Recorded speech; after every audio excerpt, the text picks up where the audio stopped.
आपको नॉर्मली दो क्वेश्चन दिया हुआ रहेगा। पहला काम रहेगा आप लोग को समीकरण 1 मानना और दूसरा मानना, ठीक है। और दूसरा काम क्या रहेगा, समीकरण 1 से 1 लिख दीजिएगा, उसमें दो अचर है, देखिए x अचर है, एक y अचर है ना। तो एक तो अचर को रहने देना है, सिर्फ x को रहने देना है, y को उधर भेज देना। अब ये समीकरण तीसरा बन गया।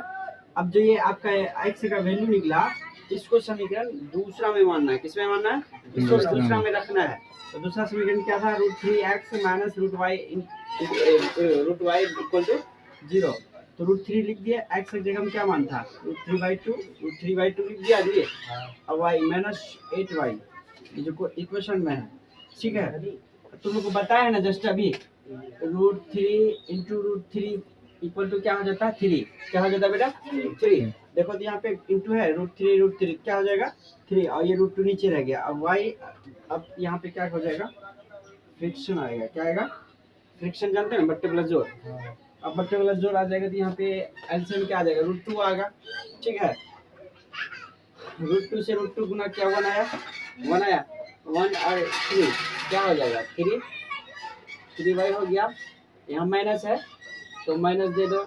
अब इस पे √2, यहाँ 1 है तो 2 गुना √2 किया, कितना हुआ, √16 हुआ जी।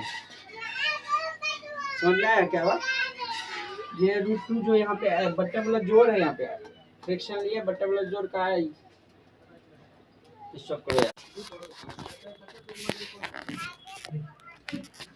यहाँ पे फ्रैक्शन बट्टा प्लस घटा हो जाएगा। ये देखिए √3 कितना हो जाएगा, √3 इंटू √3 इक्वल टू कितना हो जाएगा जी, 3 हो जाएगा। उसी तरह यहाँ पे देखो तीनों गुना करके 3 हो गया, और 2y 8y बट्टा प्लस घटा में एलसीएम लोगे 2 और 1 का √2 होगा।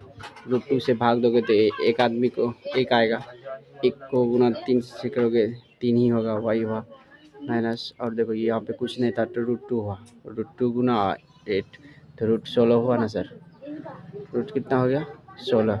अब ये जो √2 था फ्रैक्शन में, इसको यहाँ भेजोगे तो मल्टीपल में 0 हो गया, 0 से गुना, और उसके बाद ये √3 माइनस 16 √y इक्वल टू 0 हो गया।